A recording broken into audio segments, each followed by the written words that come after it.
सहना भवतु सहनौ भुनक्तु सह वीर्यं करवावहै तेजस्विनावधीतमस्तु मा विद्विषावहै। ओम शांति शांति शांति। हरि ओम।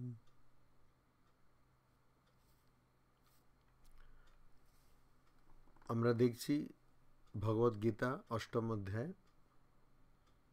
আজকে দেখব 17 নম্বর শ্লোক। 16 নম্বর শ্লোকে ভগবান শ্রীকৃষ্ণ বলছেন যে এই প্রপঞ্চে এই জগতে যত লোক রয়েছে সব লোকেই কিন্তু গেলে আবার জন্মগ্রহণ করতে হয়। শুধু যারা হে অর্জুন যারা আমার কাছে আসে, অর্থাৎ যারা শ্রীকৃষ্ণের কাছে যান বা ভগবানের কাছে যান তাদের আবার জন্মগ্রহণ করতে হবে না, অর্থাৎ তারা মোক্ষ লাভ করেন।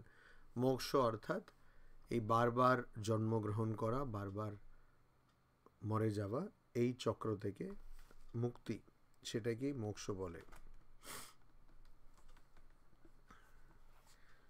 আর ব্রহ্মলোক বা অন্য লোকে যে সময়ের গণনা বা সময়ের হিসাব একটু অন্যরকম হয়, সেইটাই এখানে 17 নম্বর শ্লোকে ভগবান শ্রীকৃষ্ণ বলছেন। सहस्र युग पर्यंतम आहर्यद ब्रह्मणो विदुः रात्रिम युग सहस्रांताम तेहोरात्र विदो जनाः।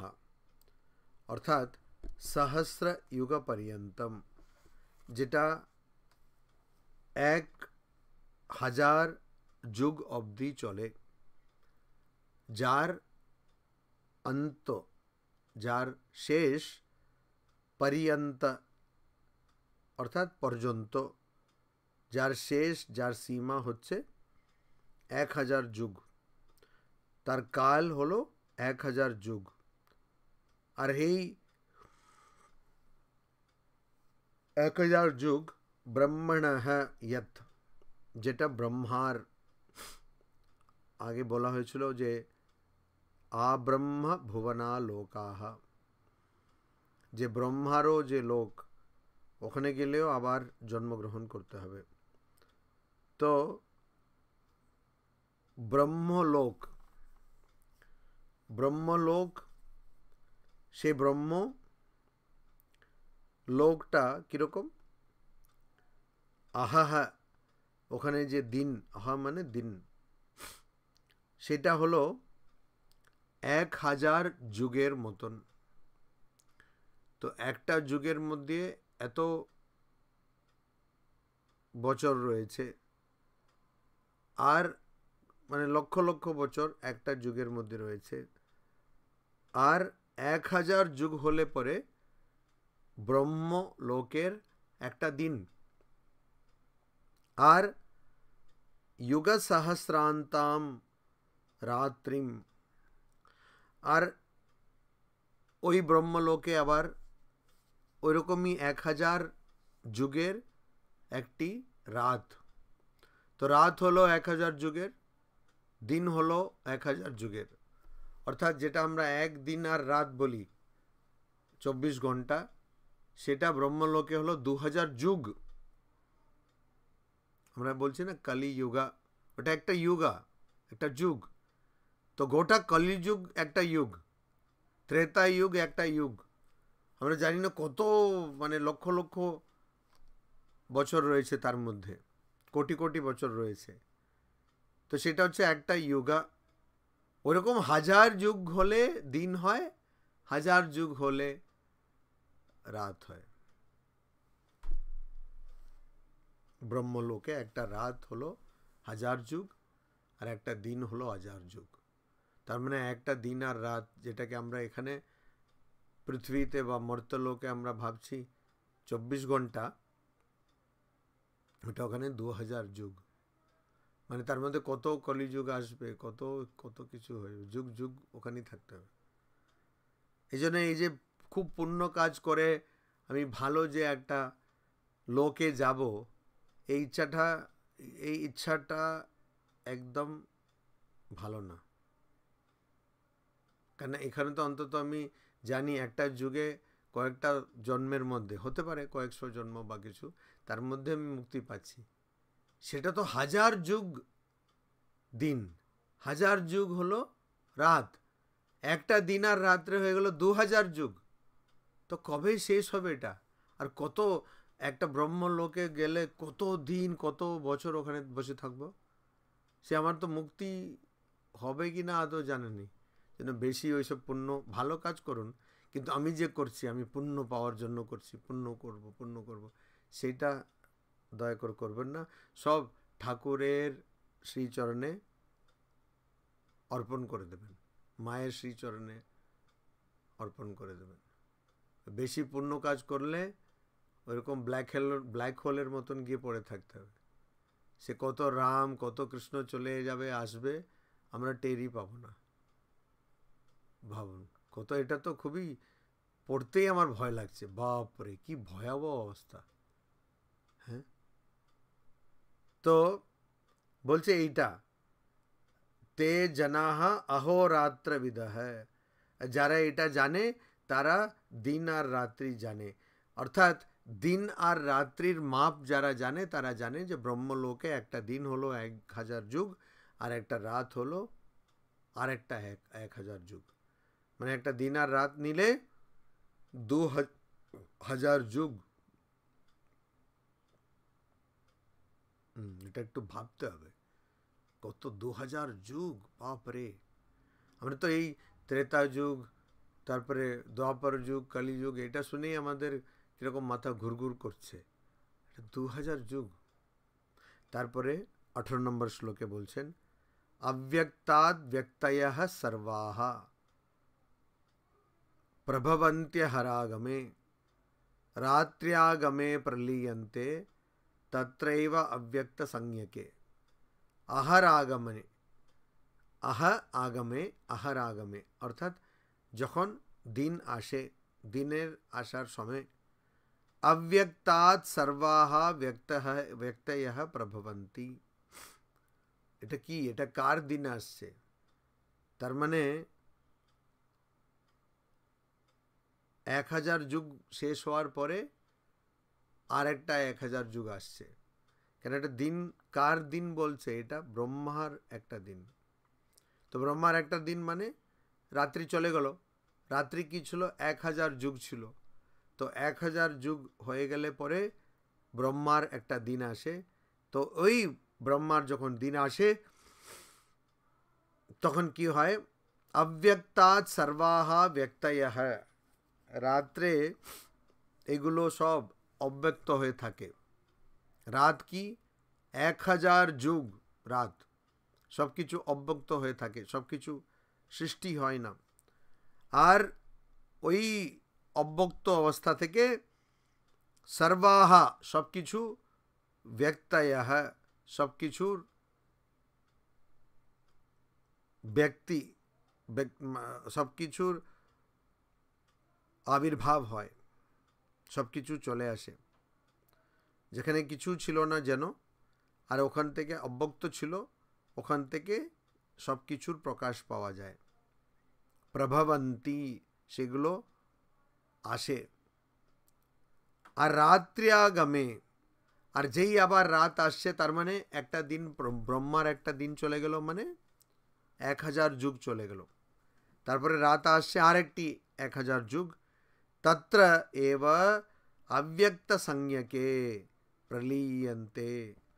এই যে সব কিছু যার সৃষ্টি হলো, অর্থাৎ যেগুলো প্রকাশ পেল, সব কিছুই কিন্তু সেই যেখানে আগে ছিল, যেখান থেকে ওই অব্যক্ত থেকে প্রকাশ পেল, তো অব্যক্তের মধ্যেই সেগুলো লয় হয়ে যায়, প্রলীয়ন্তে, তার মধ্যেই গিয়ে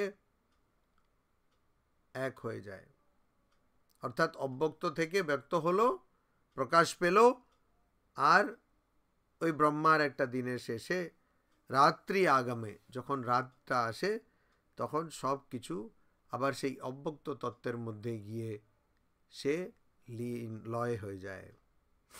অর্থাৎ এই যে ব্রহ্মার 1000 যুগের দিন আর ব্রহ্মার 1000 যুগের যে রাত, মানে যুগটা আমাদের 1000 যুগ নিয়ে হলো ব্রহ্মার একটা দিন, আর আমাদের 1000 যুগ নিয়ে হলো ব্রহ্মার একটা রাত। তো সেইটা যখন দিন আসে তখন রাত থেকে দিন আসছে, তো আবার সব কিছু প্রকাশ পায় অব্যক্ত থেকে, অপ্রকাশ্য অবস্থা থেকে। আর যখন দিন থেকে রাত আসে তো আবার সেই একই তত্ত্বে লয় হয়ে যায়। তো সব কিছু মানে সব কিছু প্রপঞ্চ, তো এটা প্রলয় আর সৃষ্টির কথা বলা হচ্ছে, প্রলয় আর সৃষ্টির কথা বলা হচ্ছে। তারপরে বলছেন 19 নম্বর শ্লোকে বলছেন, ভূতগ্রামঃ স এবায়ম ভূত্বা ভূত্বা প্রলীয়তে রাত্র্যাগমে বশঃ পার্থ প্রভবতি হরাগমে। পার্থ ও পৃথার পুত্র, কুন্তির পুত্র, সহ সেটা, এব নিশ্চয়ই, আয়ম এই, ভূতগ্রামঃ এই জীবের যে সমূহ, জীব যে এখানে রয়েছে, ভূত অর্থাৎ জীব, আর গ্রাম অর্থাৎ এই যে সমূহ, ভূত্বা ভূত্বা আবার আবার জন্মগ্রহণ করে, বারবার জন্মগ্রহণ করে, ভূত্বা সে সৃষ্টি হচ্ছে, আর ভূত্বা আবার সৃষ্টি হচ্ছে, অর্থাৎ সে বারবার জন্মগ্রহণ করছে, বারবার জন্মগ্রহণ করে। রাত্র্যাগমে যখন রাত আসে তখন প্রলীয়ন্তে তখন লয় পায়। আহারাগমে সেরকম যখন দিন আসে তখন প্রভবতী আবার সে প্রকাশ পায়। এই যে আগের শ্লোকে যেটা বলেছেন সেটাকে অন্যভাবে এখানে বলা হলো। তার অর্থটা হলো এটা কেন কেন এরকম হচ্ছে, আমরা যদি এই প্রশ্নটা করি, কেন বারবার লয় হয়ে যাচ্ছে, আবার বারবার প্রকাশ পাচ্ছে, বারবার অব্যক্তের মধ্যে চলে যাচ্ছে, বারবার ব্যক্ত হয়ে যাচ্ছে, কেন? তো কেনর উত্তর হলো সেটা নিজের কর্মফলের জন্য। তো আমাদের কর্মফল তাহলে কি যুগ যুগান্তর হয়ে থাকবে? অবশ্যই থাকবে, এটা এখানে বুঝতে হবে। আমাদের কর্মফল যুগ যুগান্তর হয়ে থাকবে, শুধু যুগ যুগান্তর না, ব্রহ্মার একদিন মানে 1000 যুগ দিন, 1000 যুগ রাত, তার মানে 2000 যুগ। ভাবুন, কর্মফল যদি আমরা কর্ম থেকে এইভাবে কর্ম যদি না করতে পারি যে আমি কর্তা নই, আমি ভোক্তা নই, আমি যে কর্তা নই, তার মানে আমি যে কর্তা এই বোধটা থাকবে না, কর্তৃত্ব বোধ থাকবে না। আমি যে ভোক্তা, আমি ভোগ করছি এই বোধটা থাকবে না, ভোক্তৃত্ব বোধ থাকবে না। যখন কর্তৃত্ব ভোক্তৃত্ব বোধ থাকবে না তখনই শুধু আমি কাজ করলে তার কোনো কর্মফল হবে না। হবে, কাজ করলে কর্মফল হবে, কিন্তু সেটা আমি পাবো না, আমাকে সেই কর্মফল বেঁধে রাখবে না। আর যতক্ষণ না সেরকম অবস্থাতে আমরা পৌঁছছি ততক্ষণ কর্ম করলে কিন্তু ফল হবেই, আর সেই ফলের ভোগ আমাকেই করতে হবে, আমার কর্মের ফল আমাকেই ভোগ করতে হবে। আর সেটা কখনোই বন্ধ হবে না যতক্ষণ না আমি বুঝতে পারছি যে আমি কর্তা নই, ভোক্তা নই। অর্থাৎ যতক্ষণ আমার মোক্ষ লাভ হচ্ছে না ততক্ষণ কিন্তু এই কর্মফলের বন্ধন আমাকে অনুভব করতেই হবে, কর্মফলকে আমাকে অনুভব করতেই হবে। আর এই শ্লোকের মধ্যে, এই কোটি শ্লোকের মধ্যে আমরা পরিষ্কার বুঝতে পারছি যে সেই কর্মফল এমন না, যেমন আপনি একটা ওষুধ কিনলেন, পিছনে লেখা থাকে ডেট অফ এক্সপায়ারি। এটা ভাবুন, কেউ কিনছে, সে জানে না কিছু ওষুধের সম্বন্ধে, একটা রুগী গেছে ডাক্তারের কাছে, ডাক্তার বলে দিল ওষুধ কিনুন, আর সে দেখছে ওষুধে লেখা আছে ডেট অফ এক্সপায়ারি, সে তো এটাই বুঝবে না আমার এক্সপায়ারি ডেট। সে থোড়ি জানে ওষুধ ওখানে থোড়ি লেখা থাকে date of expiry of this medicine, এরকম লেখা থাকে না, ডেট অফ এক্সপায়ারি। সে তো আকাশ থেকে পড়বে, আমি তো ডক্টরের কাছে গেলাম, ওষুধেই লেখা আছে আমার ডেটটা কবে।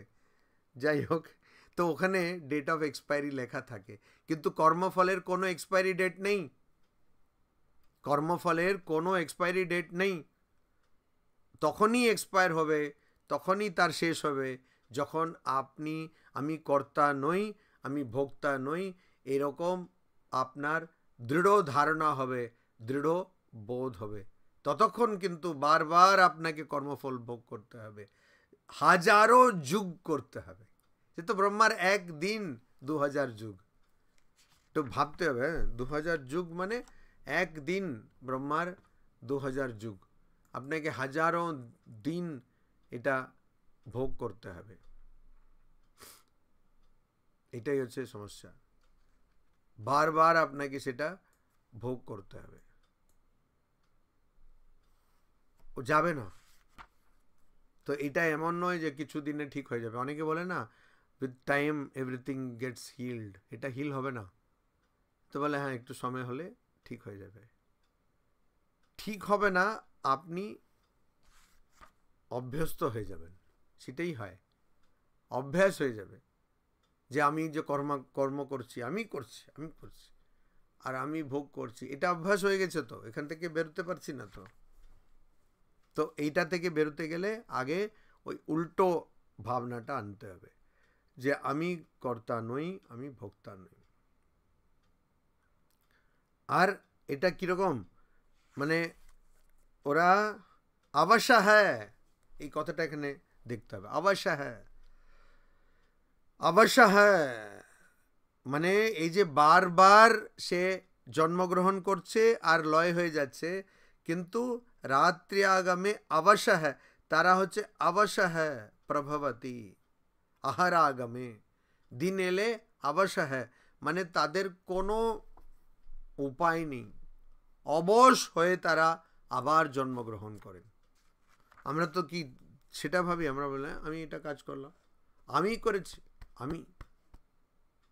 আই হ্যাভ ডান, সঙ্গমিত্রা আমি করেছি, এই কাজটা করেছি, দেখো কত ভালো হয়েছে রান্নাটা, আমি করলাম রান্না।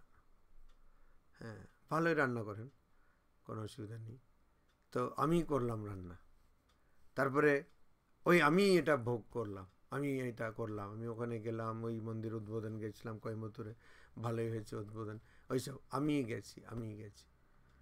তো আমরা ভাবছি আমরা করছি সব, হ্যাঁ আমার ইচ্ছায় সব চলছে, ওটা না, আবাসা হ্যাঁ, আপনি ইচ্ছা থাকলেও না থাকলেও একদম নিজের ইচ্ছা সত্ত্বেও অনিচ্ছা সত্ত্বেও চলবে।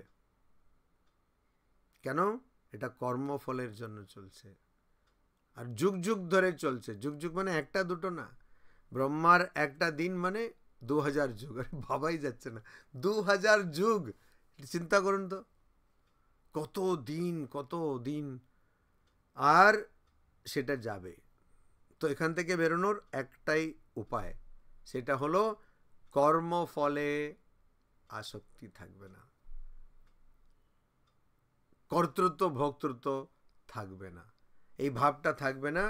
বলে তো দিলাম থাকবে না, এটা তো অত সহজ নাকি, কিন্তু সাধন করতে হবে। এই ভগবদ্গীতাতে তো সব বলছেন, 18টা অধ্যায়, 18টা যোগ, অর্জুন বিষাদ যোগ থেকে শুরু করে 18 ধরনের যোগ, এইটা সাধন করলে আমরা অবশ্যই কর্তৃত্ব ভোক্তৃত্ব ভাব থেকে, অর্থাৎ আমি কর্তা আমি ভোক্তা, এই ভাব থেকে আমরা নিজেকে মুক্ত করতে পারবো। না হলে এটা বারবার অবশ্য হ্যাঁ, আমরা বিবশ হয়ে আমাদের কোনো উপায় থাকবে না, আমরা ওরকম পুতুলের মতন আবার জন্মগ্রহণ করব, আবার মরে যাব, আবার জন্মগ্রহণ করব, আবার মরে যাব। এটা তো, এটা যাতে না হয় কি করতে হবে, ভগবানের চিন্তা করতে হবে।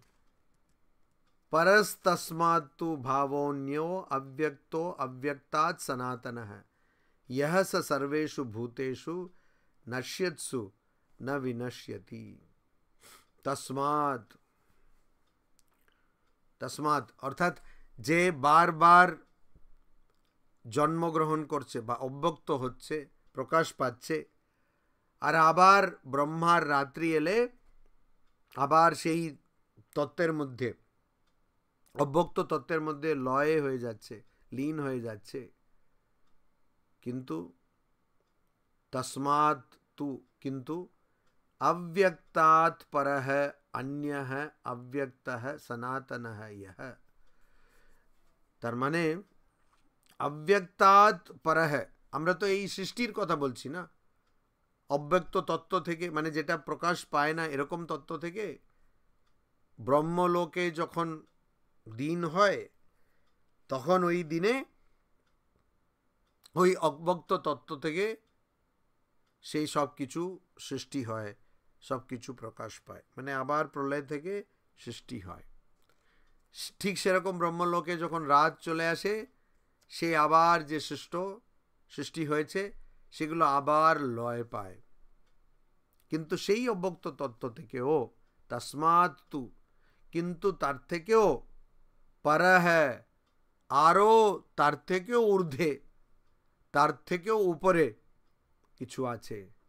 অন্যঃ, সেটা আলাদা, সেটা এর থেকে ভিন্ন। কি ভিন্ন? মানে সেটার মধ্যে কোনো রূপ নেই, নাম নেই। অব্যক্ত হ্যাঁ, ঠিক সেটা ভিন্ন না, মানে কিন্তু সেটার মধ্যে যেহেতু রূপ আর নাম নেই, সেজন্য ওটাকে এরকম বলা হচ্ছে অব্যক্ত হ্যাঁ। সেটা আবার সেটাও অব্যক্ত, কিন্তু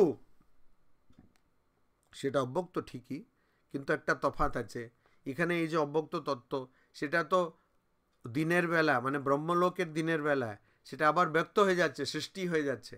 কিন্তু সেই যে অব্যক্তর কথা আমরা বলছি সেটা হচ্ছে ব্রহ্ম, সেই অব্যক্ত সবসময় ওরকম অব্যক্ত হয়ে থাকছে। সনাতন, আবার সেটা সনাতন, মানে সেটা নশ্বর নয়, নিত্য।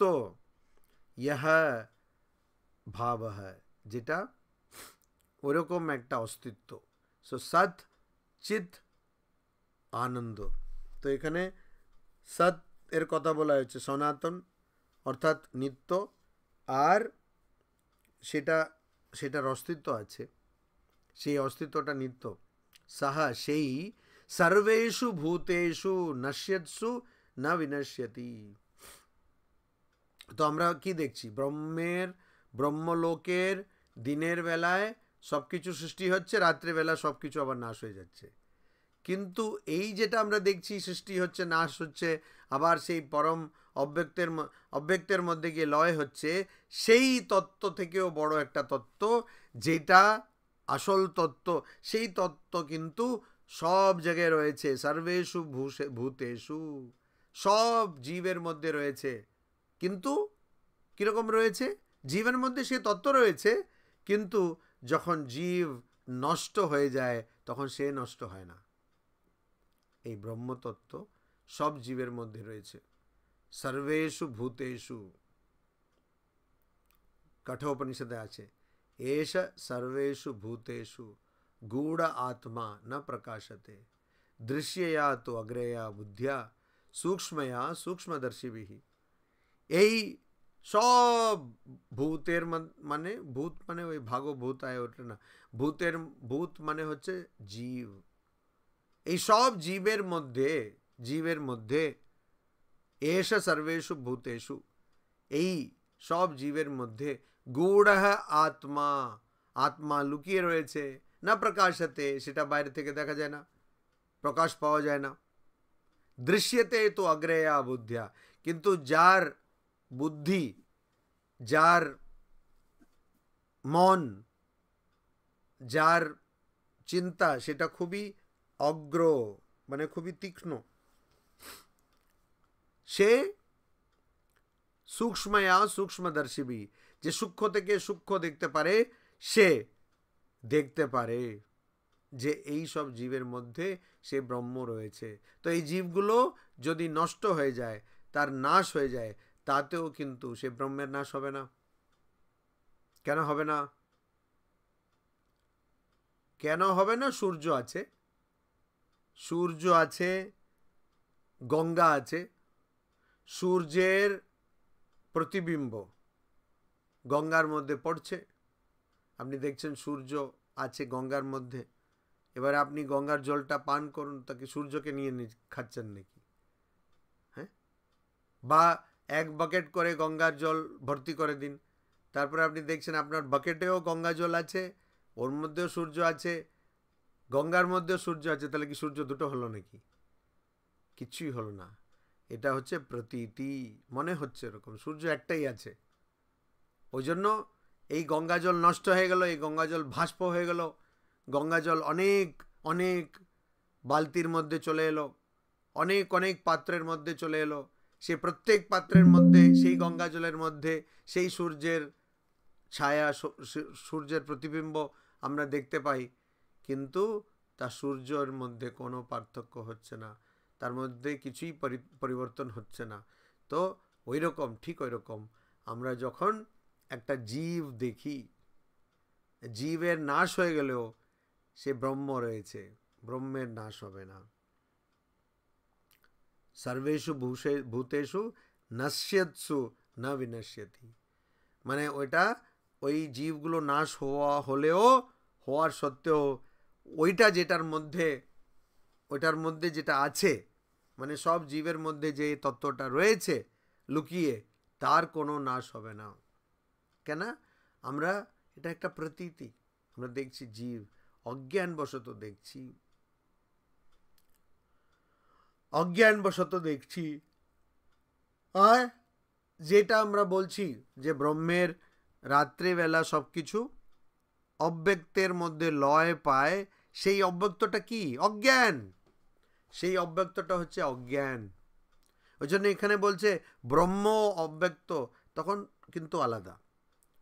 তো ব্রহ্মলোকের, মানে ব্রহ্মার লোকে, ব্রহ্মলোক যখন বলছি তখন ব্রহ্মার লোকে দিনের বেলা 1000 যুগ সেটা সৃষ্টি হয়, রাত্রেবেলা 1000 যুগ প্রলয়, অর্থাৎ এগুলো আবার সেই অব্যক্ত তত্ত্বের মধ্যে, যেটাকে আমরা বলি অজ্ঞান, অবিদ্যা, তার মধ্যে চলে যাচ্ছে। আর ওই যে পরম তত্ত্ব, সেটা কিচ্ছু পাল্টাচ্ছে না, সেটা ওরকমই আছে। ওই জন্য উদাহরণ দিলাম গঙ্গা আর সূর্য। তারপরে এটা হলো 20 নম্বর শ্লোক আমরা দেখলাম, তারপরে 21 নম্বর শ্লোকে যাচ্ছি।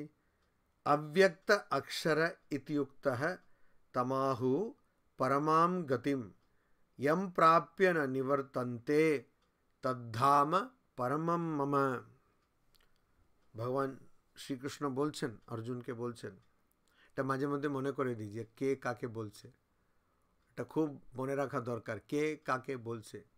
আর এটাও মনে রাখা দরকার যে গীতা মাহাত্ম্য শ্লোকে বলা আছে না, सर्वो उपनिषदो गावो दोग्धा गोपाल नंदन है, पार्थो वत्स है सुधीर भोक्ता, दुग्धम गीतामृतम महत। অর্থাৎ সব উপনিষদগুলি তারা কে? তারা হচ্ছে গরু। আর কে দুধ বার করছে এই গরুগুলো থেকে?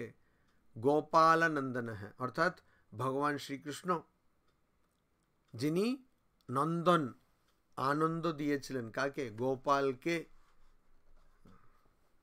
নন্দ রাজাকে। তো সর্ব উপনিষদ গাবো দগ্ধা গোপাল নন্দন। আর গরু কখনো এমনি দুধ দেয় না, ওই বাছুরটাকে আগে নিয়ে যেতে হবে, বাছুরের জন্য দেয়। এটা তো বড় স্ক্যাম না, লোকেরা বলে এই স্ক্যাম ওই স্ক্যাম, আর তো সবচেয়ে বড় স্ক্যাম তো চলছে, বাছুরের নাম করে আমরা দুধ খাচ্ছি সবাই। হ্যাঁ, কার দুধ কে খাচ্ছে এটা তো চলছে, ওটা নিয়ে কেউ বলছে না। তো পার্থ বৎস হ্যাঁ, আর সেই বাছুরটাকে পার্থ হ্যাঁ, অর্থাৎ পৃথার পুত্র, পৃথি, সেই পৃথু রাজার যে মেয়ে, সেই কুন্তির পুত্র অর্জুন। বৎস হ্যাঁ সুধী ভোক্তা, কিন্তু ওর নাম করে যারাই সুধী, যাদেরই একটু মাথা একটু খুলেছে, ভালো চিন্তা করে সুধী, যারা একটু উচ্চ চিন্তা করে সুধী, আর ওই দুধটা কি? গীতামৃতম মহৎ, গীতা রূপী অমৃত। তো এখানে কে কাকে বলছে? অর্জুনকে ভগবান শ্রীকৃষ্ণ বলছেন। আর ভগবান শ্রীকৃষ্ণকে ভগবান শ্রীকৃষ্ণ অর্জুনকে বলছেন, আর অর্জুনের মাধ্যমে সব সুধীকে বলছেন, সবাইকে বলছেন। কি বলছেন? উনি বলছেন অব্যক্তঃ অক্ষরঃ ইতি উক্তঃ। যেটা অব্যক্ত, আমরা বললাম না অব্যক্ত অব্যক্ত, মানে যেটা আমরা বললাম আরেকটা অব্যক্ত রয়েছে যেটা কখনো নাশ হয় না, সেই অব্যক্ত। অক্ষরঃ ইতি উক্তঃ, তাকে সবাই বলে যে অব্যক্ত, যাকে সবাই অব্যক্ত বলে সেটাকেই আবার অক্ষরও বলা হয়েছে। অক্ষর অর্থাৎ যার কোনো নাশ নেই। ভাবুন, আমরা অক্ষর বলি তো বাংলাতে, উচ্চারণ অক্ষর, আসলে সংস্কৃত উচ্চারণ অক্ষরা। আমরা কাকে অক্ষর বলি? যেটাকে আমরা ইংরেজিতে বলি লেটার, তাকে আমরা বলি অক্ষরা। লেটার যেটা ভাষাতে আমরা যেটা ব্যবহার করি লেটার, সেটাকেও তো আমরা অক্ষরে বলি। অর্থাৎ আমাদের মতে ভাষা কখনো নশ্বর নয়, তাই তো, মানে তো তাই দাঁড়াচ্ছে না। অক্ষর মানে হচ্ছে যার কোনো নাশ নেই। আর এখানেও ওই একই কথা আমরা ব্যবহার করি, এমনি থোড়ি করি। তার মানে হচ্ছে কখনো শব্দের নাশ হবে না, কেননা ওটাকে বলে শব্দ ব্রহ্ম। সেটাও একটা আলাদা দর্শন, শব্দ ব্রহ্ম। তো কোনো দিন ভাষার নাশ হবে না, শব্দের নাশ হবে না। যেটা ভগবান শিবের ডমরু থেকে বেরিয়ে এসছে, তো সেটা ধাক্কা থেকে বেরিয়ে এসছে, সেটা কোনো দিনই নাশ হবে না। ওই জন্য অক্ষর। কিন্তু এখানে কোন অর্থে ব্যবহার করা হয়েছে? এখানেও ওই যার কোনো ক্ষয় নেই, অক্ষরা, অক্ষরা। তো যার কোনো ক্ষরা অর্থাৎ যার কোনো ক্ষয় নেই, যার কোনো নাশ নেই। তো যাকে আমরা অব্যক্ত বলি সেটাকেই আমরা আবার অক্ষর বলি। তম পরমাম গতিম আহুহু। আবার সেইটা আমার পরমাম গতিম, আমার পরম গতি, পরম গন্তব্য, পরম গন্তব্য, ওইটাই আমার আদর্শ, ওইটাই আমার পঞ্চবার জায়গা। পরমাম গতিম আহুহু, এরকম বলে। ইয়ম প্রাপ্য না নিবর্তন্তে তৎ মম পরমম ধাম, এরকম বলে। অর্থাৎ কি, যেটাকে অব্যক্ত বলা হচ্ছে সেটাকেই আবার অক্ষর বলা হচ্ছে। অব্যক্ত মানে যে প্রকাশ পায় না, যার কোনো নাম রূপ নেই, সেটাকেই আবার অক্ষর বলা হচ্ছে। যার কোনো নাশ নেই, নিত্য সনাতন, আবার সেইটাকেই পরমাম গতিম বলা হয়েছে, সেটাকেই পরম গতি বলা হয়েছে, সেটাকেই একদম শেষ গন্তব্য বলা হয়েছে। পরম অর্থ হচ্ছে শেষ, তারপরে যার পর নাই সেটা হচ্ছে পরম। আর ওটা যদি গন্তব্য হয় গতিম, গতি, সেটাই হচ্ছে শেষ গন্তব্য বলা হয়েছে। ভগবান শ্রীরামকৃষ্ণ বলছেন মানুষ জন্মের উদ্দেশ্য ভগবান লাভ। কেন? ভগবান লাভ হচ্ছে পরমাম গতিম, সেটা পরম গতি। আমাদের চারটে পুরুষার্থ রয়েছে। কি কি পুরুষার্থ? পুরুষার্থ কি কি? ধর্ম, অর্থ, কাম, মোক্ষ, তাই তো। একজন ভক্ত ছিলেন, ওনার নাম ছিল শিবরামকৃষ্ণন, ভালো লিখতেন, ইংরেজির অধ্যাপক ছিলেন, এখন নেই, বেঁচে নেই।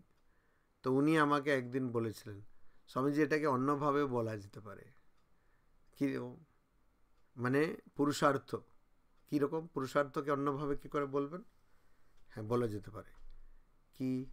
আমি জিজ্ঞেস করলাম, আমি তখন মায়াবতীতে ছিলাম, তো ফোনে কথা হচ্ছে, ওনার সঙ্গে আমার দেখা হয়নি এমনি চাক্ষুষ, এই ফোনেই কথা হতো। আমি অদ্বৈত আশ্রমে ছিলাম তখন, প্রচুর ঘন্টার পর ঘন্টা কথা হতো, মায়াবতীতেও তাই।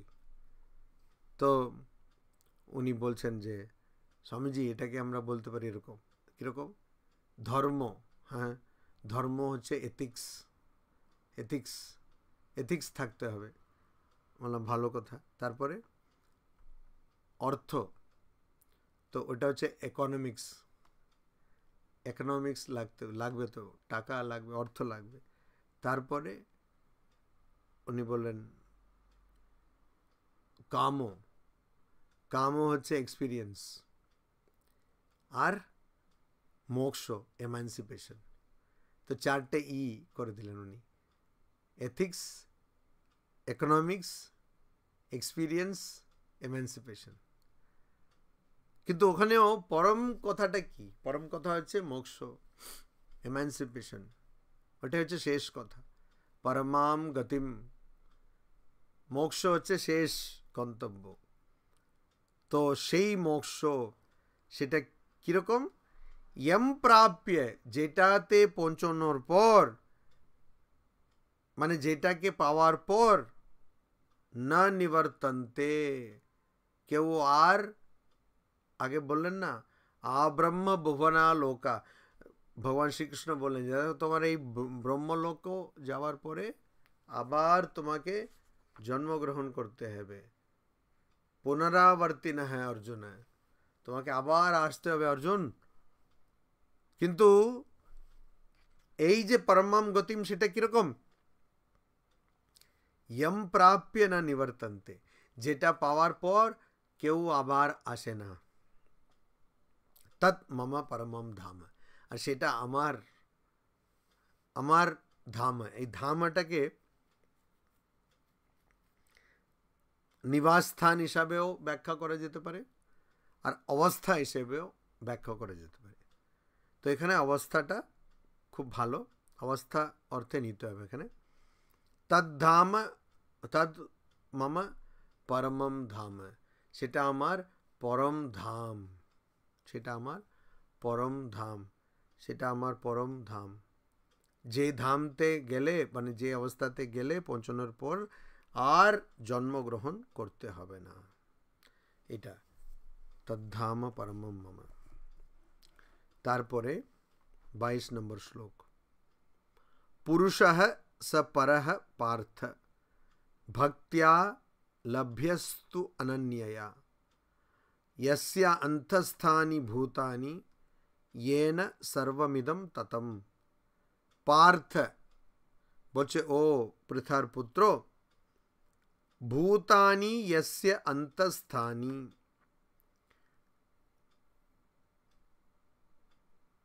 মানে যে জীবগুলো, ভূতানি জীবগুলো, यस्य যার, अंतस्थानि যার মধ্যে থাকে,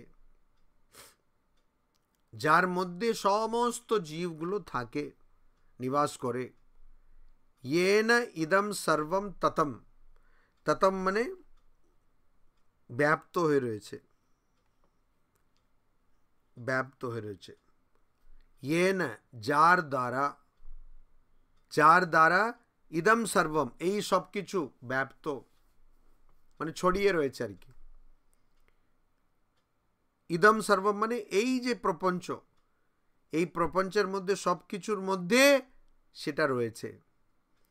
তু আবার সহ পরহ পুরুষম, পুরুষঃ সেই পরম পুরুষ, অনন্যয়া ভক্তিয়া লভ্য, মানে সব জীবের মধ্যে যে ছড়িয়ে রয়েছে, ব্যাপ্ত হয়ে রয়েছে, সেটা আবার কে?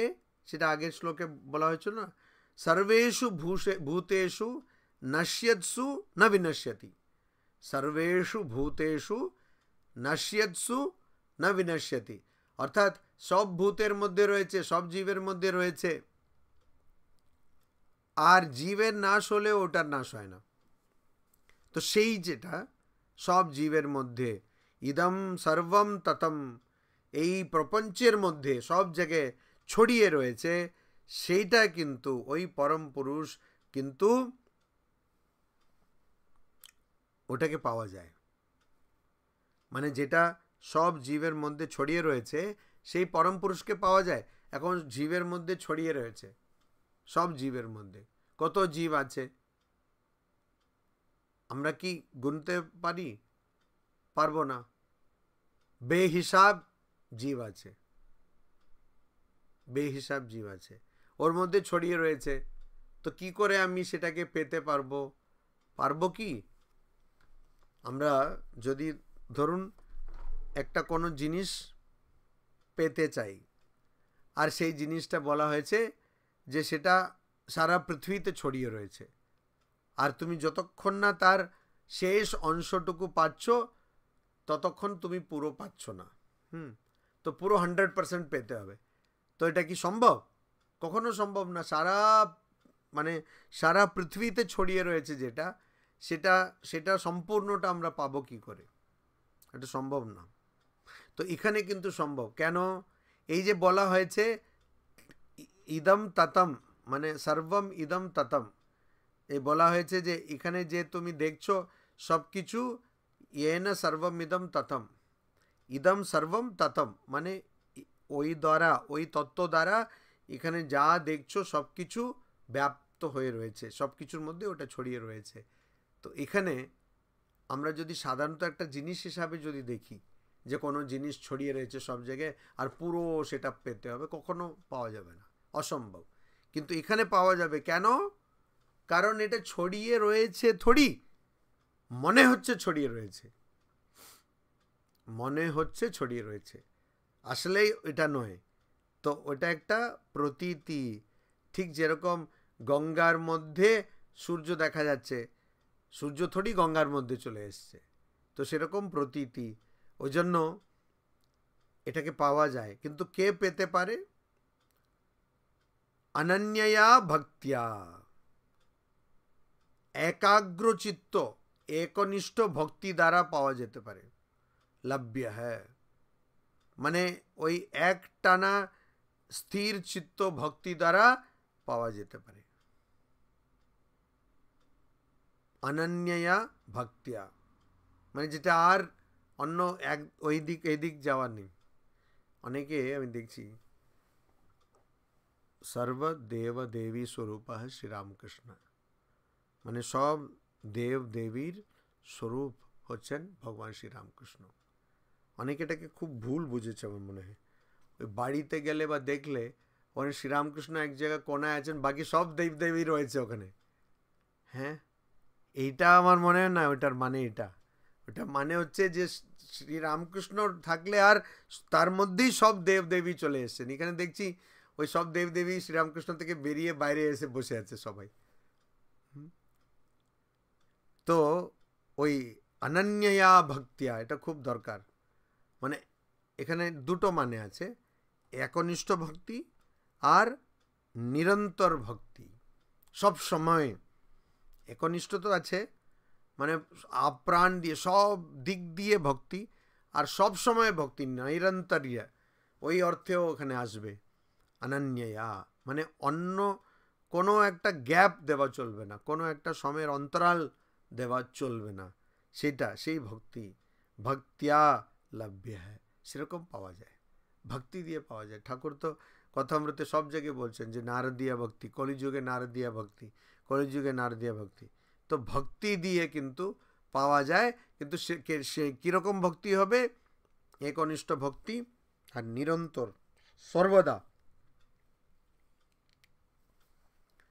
তো সেই ভক্তি দিয়ে যে যার মধ্যে সব জীবগুলো রয়েছে আর যে সব জীবের মধ্যে ছড়িয়ে রয়েছে তাকে পাওয়া যায়। যার মধ্যে সব জীবগুলো রয়েছে। তৈত্রীয় উপনিষদ বলছে ইয়তো বা ইমানি ভূতানি জায়ন্তে, মানে যেখান থেকে এই যা দেখছো এই সব জীবগুলো জন্মায়, আবার যেখানে ওগুলো থাকে, ওই জীবগুলো থাকে, আবার যেখানে আবার লয়ে হয়ে যায়, লীন হয়ে যায়, সেই হচ্ছে ব্রহ্ম, সেটা হচ্ছে ব্রহ্ম। তারপরে 23 নম্বর শ্লোক, यत्र काले तु अनावृत्तिम आवृत्तिम चैव योगिनः प्रयाता यान्ति तम कालम वक्ष्यामि भरतर्षभ। এখন এখানে একটু ওইসব ন্যাভিগেশনের কথা বলছেন ভগবান শ্রীকৃষ্ণ।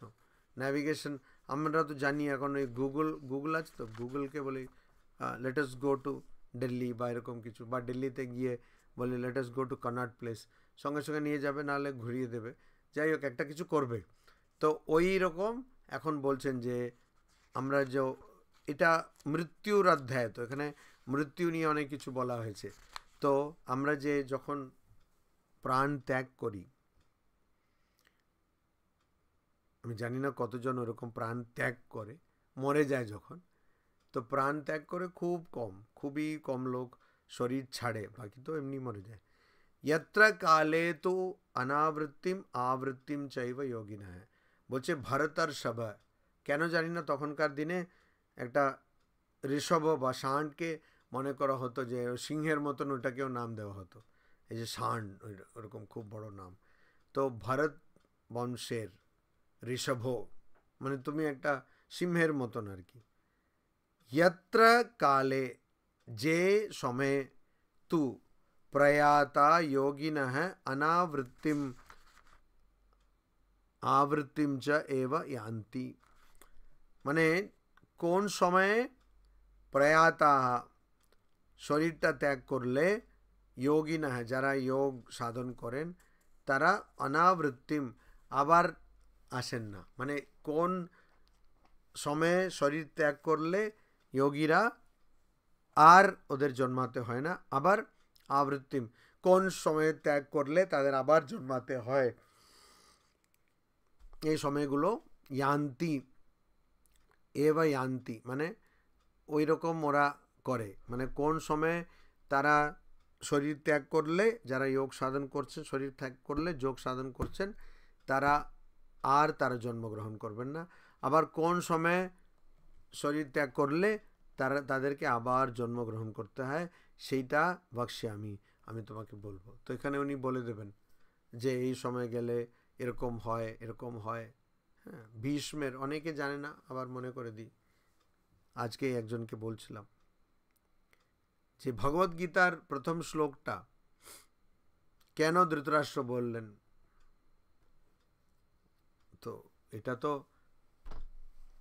অর্জুনকে ভগবান শ্রীকৃষ্ণ বলছেন। তো এখানে ধৃতরাষ্ট্র কেন আসছে, প্রথম শ্লোক হচ্ছে ধৃতরাষ্ট্র উবাচ, সঞ্জয় বলে দিচ্ছে, ঠিক আছে, তো কেন, তখন আমাকে যাকে আমি জিজ্ঞেস করলাম সে বলল উত্তর, না না উনি জানতে চাইছেন কি হচ্ছে বলে। তো বললাম আচ্ছা, তাহলে শ্লোকটা পড়ুন। কি শ্লোক? ধর্মক্ষেত্রে কুরুক্ষেত্রে সমবেতা युत्सव मामकाः पांडवाश्चैव किम अकुर्वत সঞ্জয়। তো শ্লোকটা হলো যে ধর্মক্ষেত্রে কুরুক্ষেত্রে युत्सव সমবেতা, যুদ্ধের ইচ্ছাতে যারা এক হয়েছিলেন, ওখানে সম্মিলিত ছিলেন, তাদের মধ্যে মামাকাহা আমার লোক, এত আসক্তি আমার লোক, পাণ্ডবাহা চৈব আর পাণ্ডবের যারা, পাণ্ডুর যারা পুত্র, তারা কিম অকুর্বত সঞ্জয়। তো আমি যাকে জিজ্ঞেস করলাম, আমাকে বললাম এটা কি কিম অকুর্বত মানে, হ্যাঁ কি করছে, আমি বললাম ওইতে তো সংস্কৃত ব্যাকরণ ভুল হয়ে গেল, কিম অকুর্বত মানে কি করেছে, কি এমন করেছিল ভূতকাল। তার মানে ধৃতরাষ্ট্র যখন সে প্রশ্ন করছেন তখন আগেই কিছু ঘটে গেছে, না হলে অকুর্বত কথা আসবে না। তো what have they done or what did they do, what are they doing না, ওরা কি করছে এই প্রশ্ন বলছেন না, ওরা কি করেছিল বা এমন কি করেছে, তার মানে অনেক কিছু ঘটে গেছে।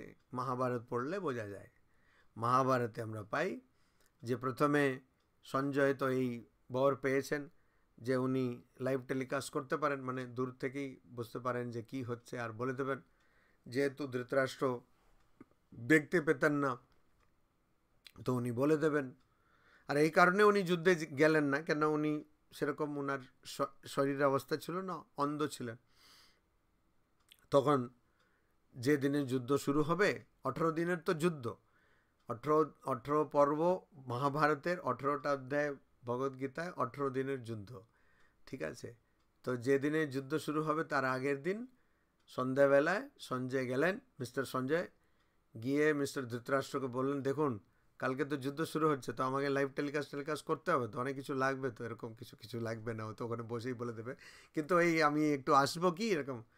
তো ধৃতরাষ্ট্র বলেন ওসব ফালতু কথা দরকার নেই, আমার যে সেনাপতি ভীষ্ম তাকে কেউ হারাতে পারবে না, অতএব তোমার কোনো কিছু বলার দরকার নেই, এই তো কিছু দিনের কথা, তারা সব হেরে যাবে পাণ্ডবরা, আর তাদের সেনাও খুব ছোট, তো ওই জন্য প্রায় আমাদের অর্ধেক সেনার ইয়ে, তো ওই জন্য তুমি ওসব করতে যেও না, আমি আরামে আছি, আমাকে চুপচাপ থাকতে দাও, বাস হয়ে গেল। তো আর কোনো কিছু বলা হলো না, যুদ্ধ চলছে চলছে। দশম দিন ভীষ্মকে কে মারলেন? শিখণ্ডী মারলেন। শিখণ্ডী মারলেন, তখন শিখণ্ডী বিরুদ্ধে তো উনি অস্ত্র ধারণ করবেন না, তো যেই শিখণ্ডী মারলেন ইনি এরকম পড়ে যাবেন তার আগে অর্জুন একটা বানিয়ে দিল বেড, হ্যাঁ, ওই সব তীর দিয়ে একটা শয্যা বানিয়ে দিল, উনি সরসজ্জায় শুয়ে পড়লেন। তো তো তখন ওই দশম দিন সন্ধ্যাবেলা ওই ধৃতরাষ্ট্রের কাছে গিয়ে সঞ্জয় বলছে, হে রাজা আজকে এরকম ঘটেছে। কি ঘটেছে? বলছে ভীষ্মকে এ করা হলো। বললো হ্যাঁ, ভীষ্মকে এ করা হলো? তখন সেই একদম শকে ধৃতরাষ্ট্র এটা জিজ্ঞেস করছেন যে ওই যুদ্ধক্ষেত্রে মামাকাহা আমার লোক আর পাণ্ডব কি করলো, মানে আমার লোক এমন কি ভুল করলো যে এত ভালো সেনা হওয়ার সত্ত্বেও, আর ভীষ্ম স্বয়ং ভীষ্ম হওয়ার সত্ত্বেও ভীষ্মকে এরকম হয়ে যেতে হলো, আর ওরা কি যা বা এরকম এত ভালো কি করে দিল, ওদের এত মানে পরাক্রম কি দেখালো, ওইটা জিজ্ঞেস করতে ওই পুরো ভগবদ্গীতা ফ্ল্যাশব্যাক, এটা হচ্ছে ফ্ল্যাশ লাইভ টেলিকাস্ট না, এটা হচ্ছে ফ্ল্যাশব্যাক, আর তারপরে ওই দশম দিনের যুদ্ধ অবধি ফ্ল্যাশব্যাক, তারপরে বলছে না না না তুমি এসে এখন আমাকে দেখো, তো বিশাল গন্ডগোল হয়ে গেলো। তো তো ওই জন্য ওই যখন এরকম ওয়ার্ল্ড কাপ ফাইনাল হয় না, ফাইনাল ম্যাচ সবাই দেখে, কেন অনেকে মনে করে এখন আমি বাথরুম টাথরুমও যাবো না, গেলেই তো ইন্ডিয়া হেরে যাবে, এরকম অনেকে আছে। তো ধৃতরাষ্ট্র সেরকম মুড়ে চলে এলেন, বললেন না না না এখন আমাকে দেখতে হবে বাবা। সঞ্জয় বলো বলো। তো পরে ওই 11 দিন থেকে অষ্টাদশ দিন অবধি উনি রেগুলার শুনছেন। তো ওই যে ভীষ্ম পিতামহ পড়ে গেলেন, আপনারা ভাবছেন এটা কোথায় যাচ্ছে রে ভাই, এটা যাচ্ছে যাচ্ছে ভীষ্ম পিতামহ পড়ে গেলেন, মানে উনি ওরকম শুয়ে পড়লেন, তো শরীর ছাড়েননি তো, কেন? উনি অপেক্ষায় ছিলেন এই যে উত্তরায়ণ আসবে তখন শরীর ছাড়বেন, তখন আর ওনাকে আর ফিরতে হবে না। তো যোগী এরকম শরীর ছাড়ে, ঠিক আছে? তো ওইটাই শ্রীকৃষ্ণ এখানে বলবেন যে কোন সময়ে শরীর ছাড়লে এরকম হয়, কিন্তু এটা যোগীর কথা বলা হচ্ছে যে এমনিতে আগে শরীর থেকে আসক্তি ছেড়ে দিয়েছে, তারপরে শরীর ছাড়ছে। তো আমরা যদি ওই কালেও আমাদের যদি মৃত্যু হয় তাতে কিছু হবে না, যদি আমরা আসক্তিটা না ছাড়ি। ওটাই আগে বলে দিলেন তো, যুগ যুগ মানে ওই ব্রহ্মার একদিন হচ্ছে 1000 যুগ, আর এক রাত হচ্ছে আরেকটা 1000 যুগ, তো 2000 যুগ ব্রহ্মার একদিন, মানে টোটাল দিন আর রাত। তো সেরকম আমাদের ওখানে থাকতে হবে যদি আমরা ভালো কাজ করি, কিন্তু এই আসক্তিটা যদি না ছাড়ি। তো ওই জন্য এটা পরে আমরা দেখব যে কি এসব হিসাব, কোন কোন সময় ছাড়লে পরে ওই মুক্তি পাবো, আর কোন সময় ছাড়লে পরে আবার জন্মগ্রহণ করতে হবে। ওম শান্তি শান্তি শান্তি। হরি ওম তৎসৎ। শ্রীরামকৃষ্ণার্পণমস্তু।